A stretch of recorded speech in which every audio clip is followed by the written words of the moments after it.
Discussion करेंगे, ठीक है ना।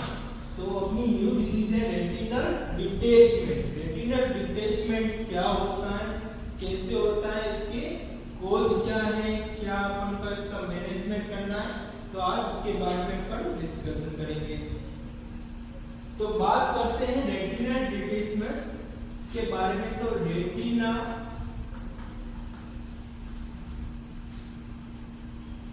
क्या होती है और वो कैसे डिटैचमेंट कहां से होती है, तो उसी को अपन क्या कहते हैं रेटिना डिटैचमेंट के बारे में देखते हैं। तो separation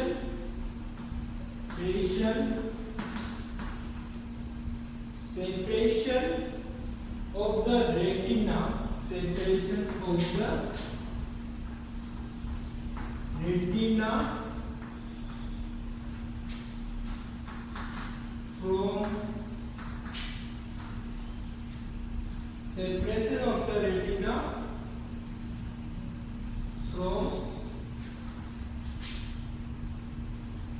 the choroid layer and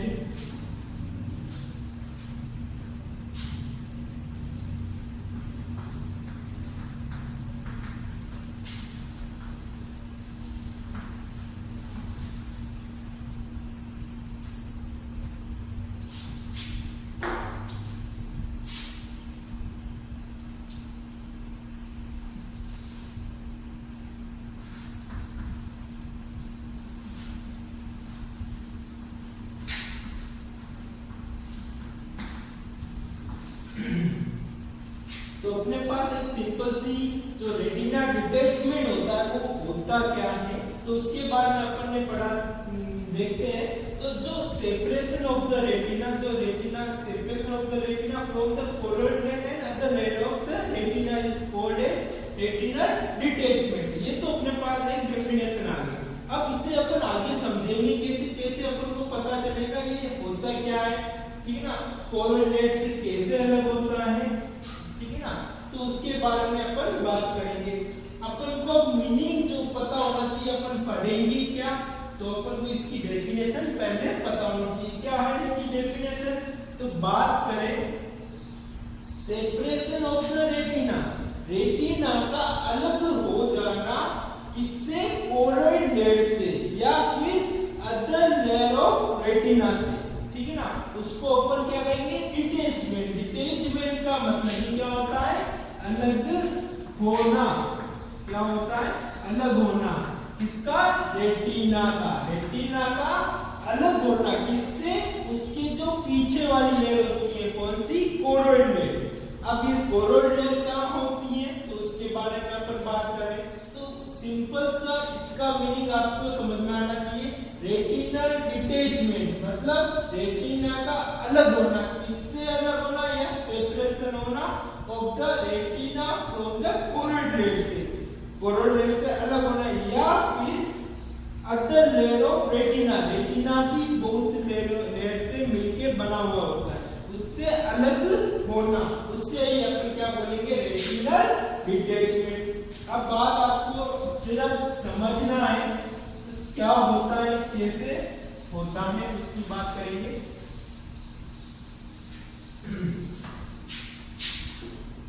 तो बात करते हैं सबसे पहले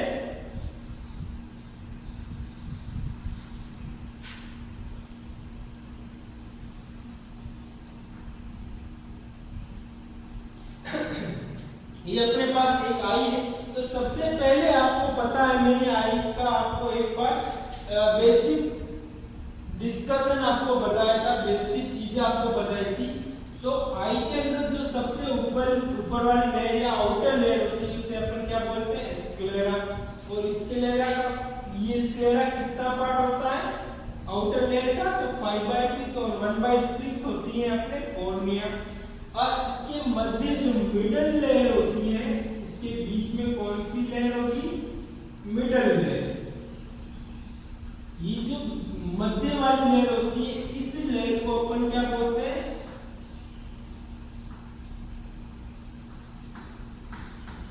कौन सी लेयर, कोरोइड लेयर।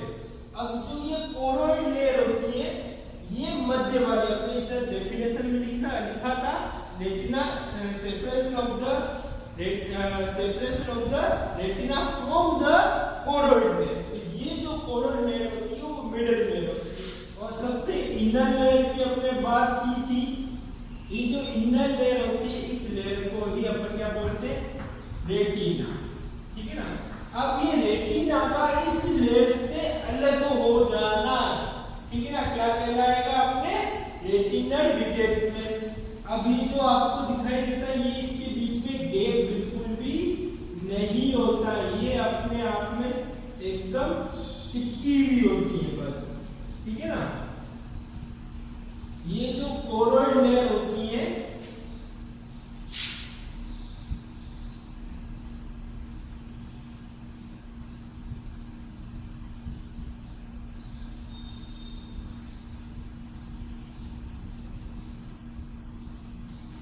ये जो कोरोइड लेयर होती है ये कोरोइड लेयर इस रेटिना लेयर से चिपकी हुई होती है। होता क्या, अब बात करते हैं रेटिना की। तो ये रेटिना जो आपको दिखाई देती है इस पार्ट में, ये जो रेटिना है अपन इस पार्ट की बात कर रहे हैं,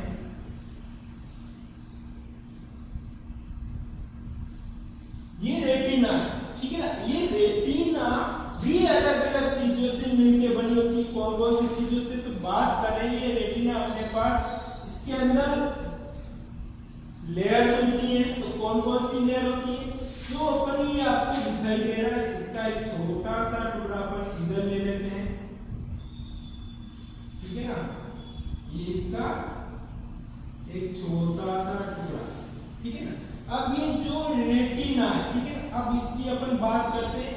ये जो अंदर वाली लेयर होती है, अंदर वाली लेयर, ठीक है ना, ये सबसे इनर लेयर, और ये जो होती है आउटर लेयर। ठीक है ना। तो बात करें अंदर वाली जो लेयर होती है, यहाँ इस लेयर को अपन कौन सी लेयर कहेंगे, इस लेयर को अपन न्यूरल लेयर बोलेंगे। क्या लेयर बोलेंगे, न्यूरल लेयर। और जो ये बाहर वाली लेयर होती है इसे अपन क्या बोलेंगे, इसे अपन पिगमेंट लेयर बोलते हैं, पिगमेंट लेयर बोलते हैं। क्यों इसे पिगमेंट लेयर बोला और क्यों इसे न्यूरल लेयर बोला, तो वो अपन देखते हैं। जो न्यूरल लेयर होती है इसके अंदर बहुत सारे क्या होते हैं, एक्सॉन और सेल बॉडी होते हैं। नर्व होती है ना, नर्व किसके बनी होती है, एक्सॉन तथा सेल बॉडी। अब बात करते हैं, इधर तो सारे एक्सॉन और सेल बॉडी होती है, और जो इसके आउटर पार्ट, जो इसके पीछे वाला पार्ट होता है, इसके अंदर होते हैं पिगमेंट। तो पिगमेंट कौन कौन से होते हैं, तो पिगमेंट की बात करें तो इसके अंदर दो प्रकार के पिगमेंट होते हैं। सबसे पहला जो होता है वो कोन होता है, और दूसरा क्या होता है, रोड्स होते हैं। अब जो ये कोन्स होते हैं और ये जो रोड्स होते हैं, ये कहाँ पाए जाएंगे, तो ये पाए तो जाएंगे रेटिना में। तो रेटिना में भी कहा, तो ये रेटिना में पिगमेंट लेयर में पाए जाएंगे। इस पिगमेंट लेयर में पाए जाते हैं, कहाँ कहाँ पाए जाते हैं, तो इस रेटिना के जो ये रेटिना है इसकी अगर बात करें तो इसका जो ये दूर वाला पार्ट होता है, कौन सा, ये दूर वाला पार्ट, इससे अपन पेरिफेरल पार्ट कहते हैं। कौन सा पार्ट कहेंगे, पेरिफेरल। इस दूर वाले पार्ट को अपन पेरिफेरल, और ये जो सेंटर वाला पार्ट होता है, ठीक है ना, कौन सा, ये वाला जो सेंटर पार्ट होता है इसे सेंटर पार्ट्स ऑफ रेटिना बोलते हैं। अब बात करते हैं इस पेरिफेरल पार्ट के अंदर अपने मैक्सिमम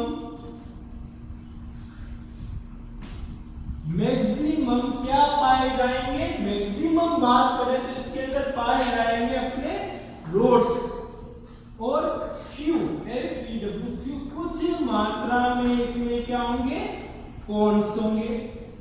अब बात करते हैं, ठीक है ना, इस पेरिफेरल पार्ट्स की। तो पेरिफेरल पार्ट्स में रोड्स ज्यादा होंगे और फ्यू कोन्स होंगे। और रोड्स क्या करते हैं अपने, ये पेरिफेरल विजन के लिए काम आते हैं, और कोन्स सेंटर विजन के लिए, ठीक है ना। और जो बात करें सेंटर पार्ट में, तो इस रेटिना का जो ये सेंटर पार्ट होता है, इस सेंटर पार्ट्स को अपन क्या बोलते हैं, बात करते हैं सेंटर पार्ट। जो इस सेंटर पार्ट्स को अपन क्या बोलेंगे, ये पोस्टीरियर, नियर द पोस्टीरियर होता है ये, ठीक है ना। क्या होगा, ये पोस्टीरियर, पोस्टीरियर मतलब पीछे वाला पार्ट, और जो ये वाला पार्ट होता है वो क्या, एंटीरियर होता है, आगे वाला पार्ट, ठीक है ना। तो ये पोस्टीरियर, नियर द पोस्टीरियर, ठीक है, इसके अंदर क्या होता है, इस पार्ट्स को अपन कहते हैं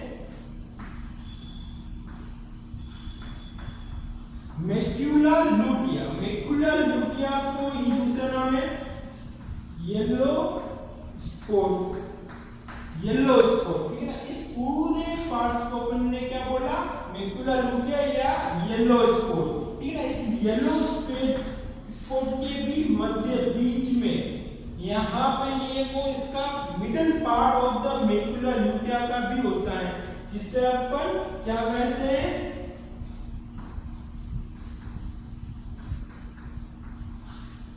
फोविया सेंट्रलिस। क्या बोलेंगे, फोविया सेंट्रलिस।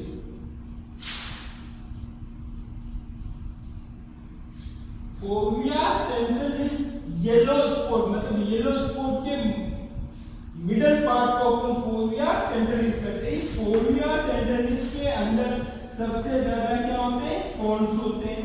क्या पाए जाएंगे, सिर्फ कॉर्न्स पाए जाएंगे, ना कि रोड्स होंगे, सिर्फ क्या होंगे, कॉर्न्स होंगे। अब अपने इतना सारा जो डिस्क्राइब किया, क्यों किया, क्योंकि अपन को सिर्फ रेटिना का मतलब समझना होता है, रेटिना क्या होता है, इसका कार्य क्या होता है।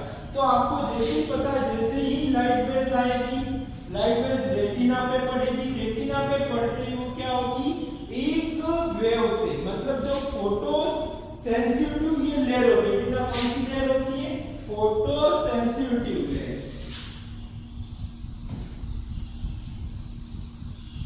कौन सी लेयर होती है, फोटो सेंसिटिव। ये जो फोटो सेंसिटिव लेयर होती है वो क्या करेगी, एक एनर्जी को दूसरे एनर्जी में कन्वर्ट करेगी, ठीक है ना। एक एनर्जी को दूसरे एनर्जी में कन्वर्ट करेगी।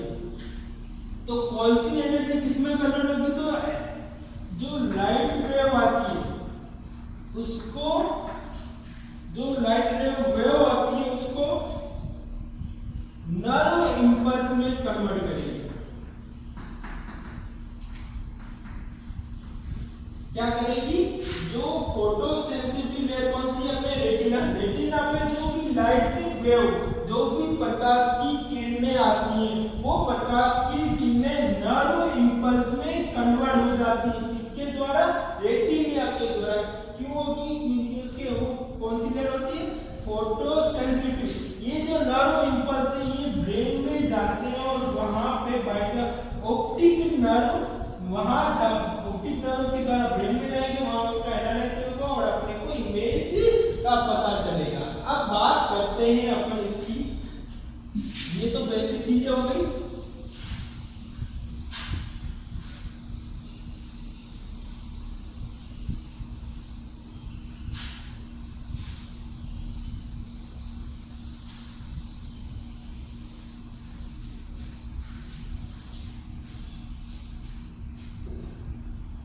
अब जो ये न्यूरल लेयर होती है, क्या होता है कि अब अपन बात करते हैं रेटिनल डिटैचमेंट की। जो रेटिनल डिटैचमेंट की बात अपने की, क्या होता है कि separation of the retina from the choroid and other layer of retina. अब कोरोइड लेयर ये, इसकी अदर लेयर आपको पता है कौन कौन सी है। सबसे पहली है पिगमेंट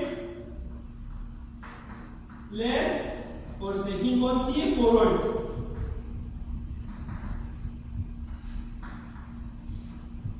जो ये दो लेयर होती है, इसका आपस में अलग हो जाना या फिर रेटिना का कोरोइड लेयर से अलग हो जाना ही रेटिनल डिटैचमेंट कहलाता है। कैसे होगा, तो बात करते हैं अपन इसकी कोजेस की, ठीक है ना। कोजेस की बात करें तो अपने पास सिंपल सा एक कोजेस अगर बात करें तो सबसे पहला जो सबसे ज्यादा कारण से होता है आई ट्रोमा।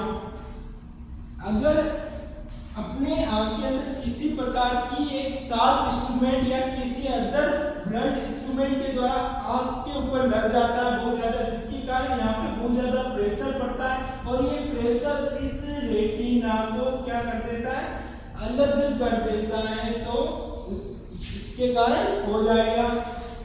सेकंड चीज अपन अगर बोले एजिंग, एजिंग के अंदर क्या होता है, जो विट्रस फ्लूइड होता है इसके अंदर, इस पीछे वाले पार्ट्स के अंदर अपने बात की थी कि जो ये लेंस के पीछे वाला पार्ट होता है जिसके अंदर क्या होता है, विट्रस फ्लूइड होता है। जो विट्रस एक जेली लाइक या कह सकते हैं जेली लाइक सब्सटेंस होता है या फ्लूइड होता है। तो ये जो फ्लूइड होता है धीरे धीरे क्या होता है, एजिंग के साथ कम होता जाता है या एट्रोफिया, क्योंकि ये एक बार ही बनता है और जैसे जैसे उम्र बढ़ेगी वैसे ये कम होता जाएगा, कम होता जाएगा। जैसे ये फ्लूइड यहाँ पे कम हो गया, ये फ्लूइड कम हो गया तो यहाँ पे गैप हो गया, कम हो गया तो ये जो न्यूरल लेयर है धीरे धीरे नीचे आ जाती है, ठीक है ना। तो इसके कारण भी रेटिनल डिटैचमेंट हो जाता है। इसके अलावा अपन बोलते हैं तो कैटरेक्ट सर्जरी। अब जब अपन कैटरेक्ट सर्जरी करते हैं, कैटरेक्ट सर्जरी के दौरान कैटरेक्ट सर्जरी में क्या है, लेंस को सही करते हैं। जब इस कैप्सूल को रिमूव करते हैं या लेंस को रिमूव करते हैं तो इस दौरान क्या हो जाता है, इस फ्लूइड में किसी तरह से डिस्टरबेंस आ जाता है या फिर सर्जरी के दौरान किसी चीज रेटिना को डैमेज हो जाता है, जिसके कारण भी रेटिनल डिटैचमेंट हो सकता है। बात करते हैं अदर कोज की, तो इसका एक और कोज होगा ट्यूमर। अगर यदि आंख के अंदर किसी प्रकार का कहीं भी ट्यूमर ग्रोथ करता है, ट्यूमर क्या होता है, एक कंटिन्यू सेल मल्टीप्लिकेशन करना, uncontrolled multiplication of abnormal cell is called tumour या फिर से कैंसर भी कह सकते हैं, ठीक ना। वो ट्यूमर अगर आपके अंदर होता है तो उसके कारण भी रेटिनल डिटैचमेंट हो सकता है। नेक्स्ट बात करते हैं डायबिटीज मेलाइटिस। तो ये डायबिटीज मेलाइटिस जो होती है इसके कारण भी रेटिनल डिटैचमेंट हो सकता है। क्यों होगा, क्योंकि डायबिटीज मेलाइटिस में क्या होता है, बहुत ज्यादा ग्लूकोज की मात्रा बढ़ जाती है, तरह ग्लूकोज का मेटाबॉलिज्म कम हो जाता है, एनर्जी में कन्वर्ट नहीं कर सकते। और जब एनर्जी में कन्वर्ट नहीं, एनर्जी कम होगी, कहीं पर भी कुछ भी चीज अगर अपने बॉडी में अगर डैमेज हो जाती है तो उसमें रिपेयर होने में बहुत ज्यादा समय लगता है। तो अगर आपके किसी प्रकार का डैमेज होता है छोटा सा तो रिपेयर तुरंत नहीं होगा, वो चीज बढ़ाता कॉम्प्लिकेशन या प्रोग्रेस धीरे धीरे ये बढ़ता जाएगा और ये कोज कर देगा retinal detachment.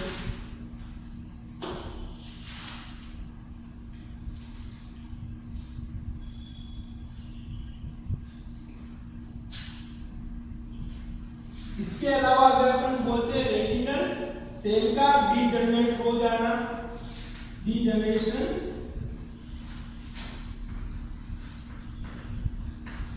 Of retinal cell,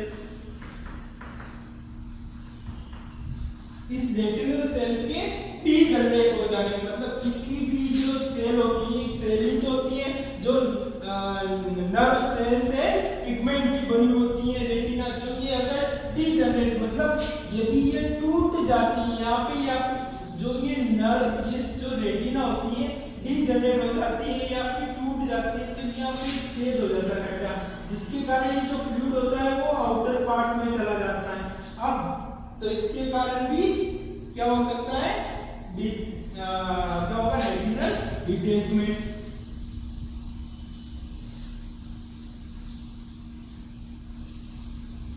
अब एक और चीज देखो, जब भी जो ये रेटिना है यदि ये डिटैचमेंट होती है, इससे अलग होती है, तो अलग होती तो कैसे होगी, यहाँ पे किसी प्रकार का कोई टीयर होगा या फिर किसी प्रकार का घाव या ये रेटिना यहाँ पे छिद्र हो जाएगा, जिसके कारण से ये इससे सेपरेट कैसे होगी।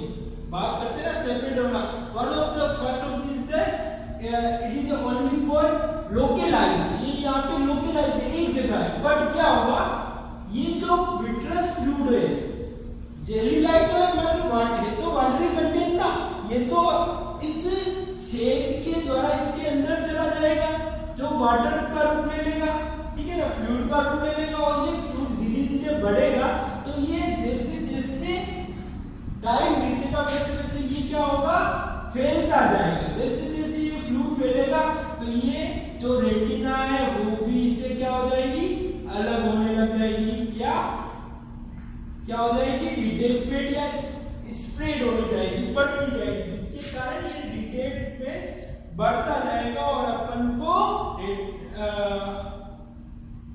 रेटिनल डिटैचमेंट हो जाएगा और कॉम्प्लिकेशन धीरे धीरे बढ़ता चला जाएगा।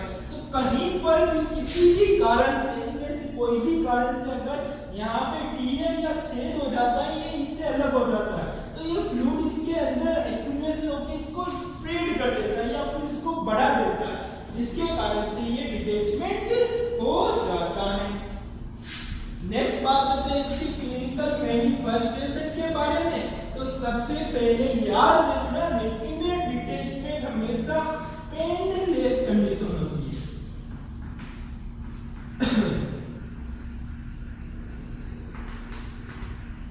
क्या होगी, पेनलेस कंडीशन में पेन नहीं होगा। सेकंड चीज अगर बात करें तो इसके अंदर अपन को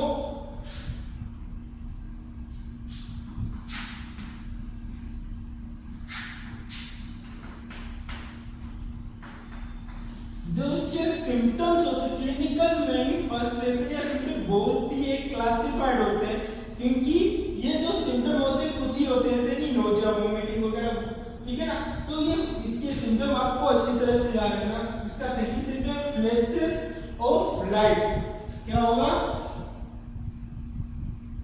flashes of light. Flashes of light का मतलब क्या होता है, आंखों के सामने प्रकाश का तेज अपने बिंब कैसे बनता है वैसे अपन को दिखाई देता है। फ्लैशेस, फ्लैश का मतलब क्या होता है, टॉर्च। अब जब टॉर्च अपने आंखों के सामने लेके आ जाते तो अपन को एकदम तेज प्रकाश जैसा बिंब दिखाई देता है बंद आंखों के अंदर भी, तो वो वैसे उसको दिखाई देगा। क्या होगा, उससे अपन क्या कहते हैं, फ्लैशेस ऑफ लाइट। जब भी अपन आंखें टॉर्च अपने सामने रख के अगर अपन को जैसे बिंब दिखाई देता है बंद आंखों, वैसा ही इसको नॉर्मली या अपने आप दिखाई देने लग जाएगा। तो ये भी एक प्रकार का सिम्टम है, ठीक है ना, जिसे अपन फ्लैशेस ऑफ लाइट बोलते हैं।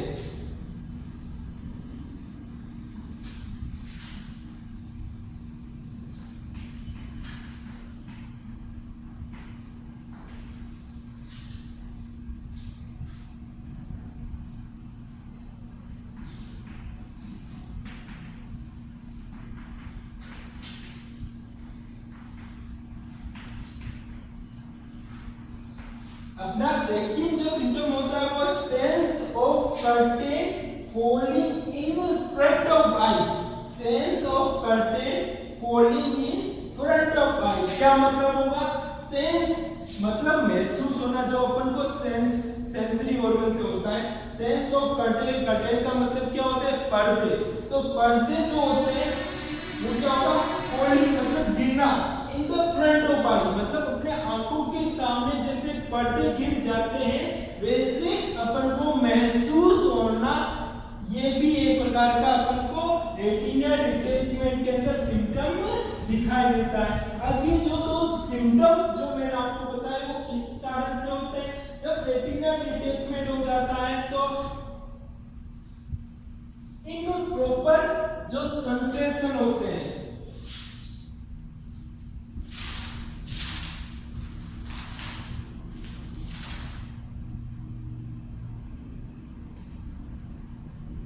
ड्यू टू किसके कारण से होगा, abnormal stimulation of sensory receptor. जो एबनॉर्मल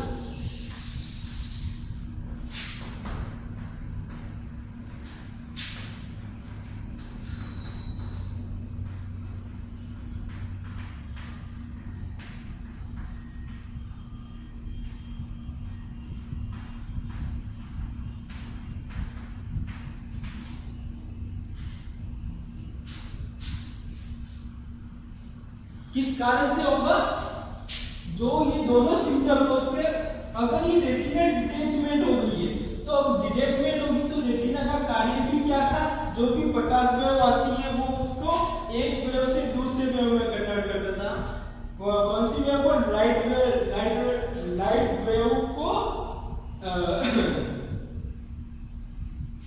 न्यूरल इंपल्स में कन्वर्ट करता था, ठीक है ना। तब क्या होगा? जैसे ये डिटैचमेंट होगा तब इसको स्टिमुलेशन तो मिलेगा, लाइट तो अपने अंदर आएगी, मगर जो उसका एबनॉर्मल स्टिमुलेशन हो जाएगा। क्या होगा? अब जो स्टिमुलेशन आएगा वो उससे क्या होगा? एबनॉर्मल करेगा, जिसके कारण सेंसरी रिसेप्टर, एबनॉर्मल स्टिमुलेशन, जो सेंसरी इसके रिसेप्टर होते हैं वो एबनॉर्मली स्टिमुलेट होंगे। अब जब एबनॉर्मली स्टिमुलेशन होगा,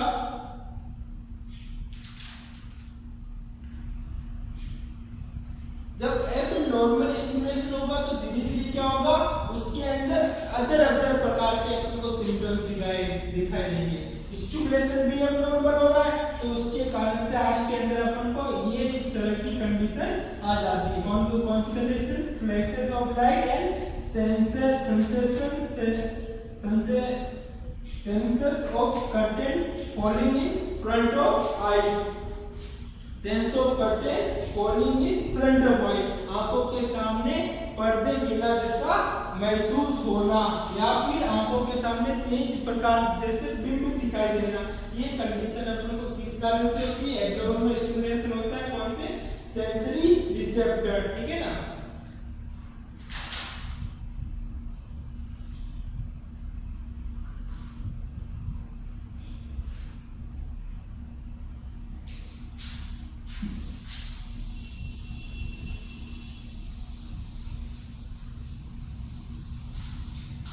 इसके अलावा दो और सिम्टम्स है, वो भी आप लिख लेना।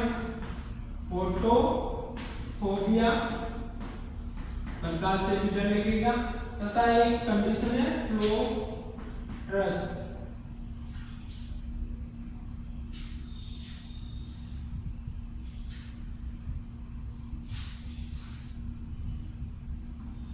फ्लोट्रस का मतलब अपने जो आंख की विजन, जो अपने आई विजन होती है उसके अंदर ब्लैक डॉट दिखाई देना। क्या देना? ब्लैक डॉट, काला धब्बा, एक ब्लैक डॉट दिखाई देना, जिसे अपन क्या कहते हैं? फ्लोट्रस, ठीक है ना। तो ये अपने समथिंग कुछ इंपॉर्टेंट क्लिनिकल मैनिफेस्टेशन हो गए जो आपको याद रखना है।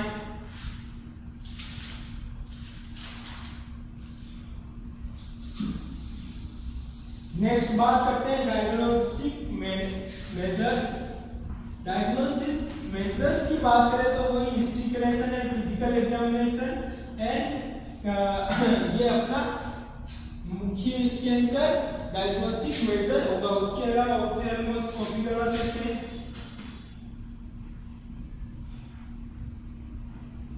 ऑप्थेल्मोस्कोपी, ठीक है ना,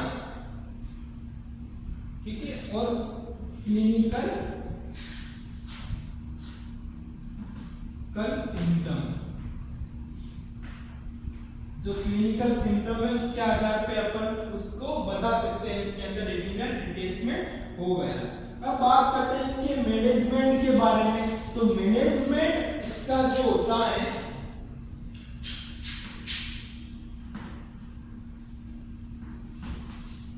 तो सबसे पहले याद रखना, अगर आप हॉस्पिटल के अंदर हो, अगर आपको ऐसे क्लिनिकल सिम्टम, कोई पेशेंट आके कहता है कि मेरे आंखों के सामने अचानक से पर्दे गिरने जैसा महसूस होता है, या फिर काला धब्बा दिखाई देता है, या फिर वो कहता है कि मुझे जैसे तेज प्रकाश के बिंब जैसा मेरे को, जब मैं आंखें बंद करता हूं तो मेरे को दिखाई देता है, तब आपको तुरंत समझ जाना चाहिए इसे रेटिनल डिटैचमेंट हो गया। तो उस दौरान सबसे फर्स्ट नर्सिंग इंटरवेंशन, सबसे पहले नर्सिंग इंटरवेंशन क्या होगा? उस नर्स को तुरंत ही उस पेशेंट को आई पैचेस पहनने की एडवाइस देनी है, या आई पैचेस उसको पहनाना है या एडवाइस देनी है। आई पैचेस क्या होते हैं? अपने आंखों को ढकने का एक कपड़े जैसा इक्विपमेंट आता है, जिससे अपने आंखों के अंदर प्रकाश नहीं जाएगी, और प्रकाश नहीं जाएगी तो अपने क्या होगा? एबनॉर्मल स्टिमुलेशन एक्टिवेट नहीं होंगे। जब एबनॉर्मल स्टिमुलस एक्टिवेट नहीं होंगे तो अपने के अंदर सिम्टम्स की तीव्रता क्या हो जाएगी? कम हो जाएगी। तो सबसे इंपॉर्टेंट क्या है? आई पैचेस को पहनना जरूरी है। सेकंड,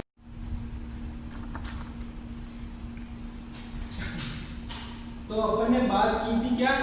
नर्सिंग मुख्यतः इंटरवेंशन अपना क्या होगा? आई पैचेस को पहनना बहुत ही जरूरी होगा। क्यों होगा? क्योंकि अपन को पता है एबनॉर्मल स्टिमुलेशन अगर कम होगा तो सेंसरी रिसेप्टर भी कम काम करेंगे, तो उसके अंदर सिम्टम्स भी अपने क्या हो जाएंगे?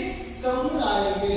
अब जब ये सिम्टम की तीव्रता कम होगी तो पेशेंट को भी रिलैक्स मिलेगा। इसलिए नर्सिंग इंटरवेंशन अपना क्या होगा? मेनली आई पैचेस को वियर करवाना या पहनने की एडवाइस तुरंत देना है।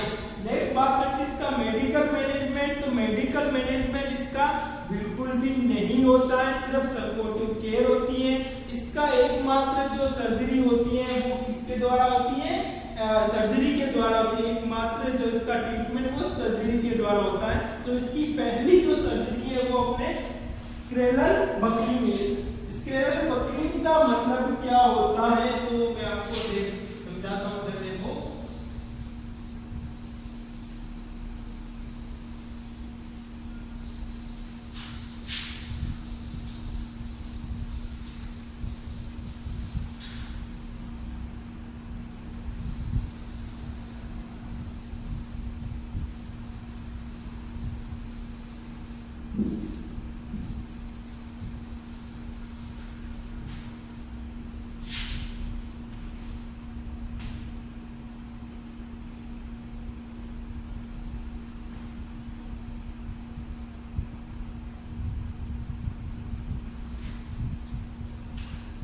जो बात करते हैं जब स्क्लेरल बकलिंग के अपन क्या करते हैं?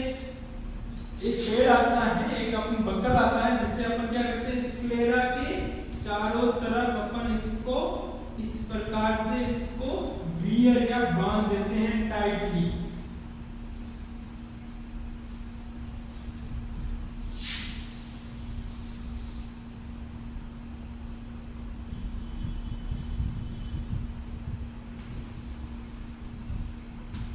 इस बकल को अपन क्या कहते हैं? इस स्क्लेरा को एकदम पीछे, जैसे अपन देखें ये अपने आई है, तो इस आई को अपन चारों तरफ से ऐसे ये बकल इसको पूरी तरह से टाइट कर देते हैं। अब ये जब टाइट करेंगे, जैसे आप देख लो, इससे ये आई का फ्रंट वाला पार्ट इसे अपन पूरा ऊपर से ऐसे इसे बकल से बांध देते हैं। जब ये बकल से बांध देंगे तब क्या होगा? इसके अंदर जब ये प्रेशर बढ़ेगा, तो दोनों लेयर आपस में क्या हो जाएगी? ये चिपकने लग जाएगी, धीरे धीरे आपस में चिपकने लगेगी, और एक टाइम ये रेटिना इससे क्या हो जाएगी? अटैच हो जाएगी। इस प्रोसेस को अपन स्क्लेरल बकलिंग कहते हैं। इसमें अपन क्या करते हैं? एक सिलिका का बैंड यूज करते हैं। सिलिका बैंड यूज करते हैं। ये कौन सा बैंड है? सिलिका बैंड, ठीक है ना? तो इस सिलिका बैंड के द्वारा रेटिना पे दबाव डाल के थ्रू द स्क्लेरा के द्वारा अपन रेटिना पे दबाव डालकर रेटिना तथा कोरोइड लेयर को आपस में क्या करवाते हैं? अटैच करवाते हैं। अब बात करते हैं दूसरा जो सर्जरी है अपनी, वो सर्जरी कौन सी है?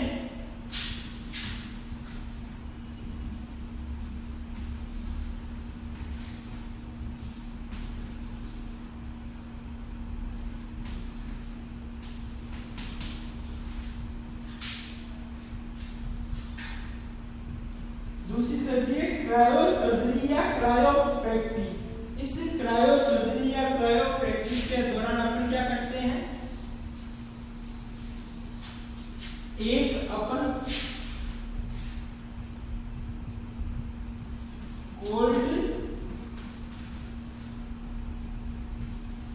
कोल्ड प्रोब होती है। क्या होती है?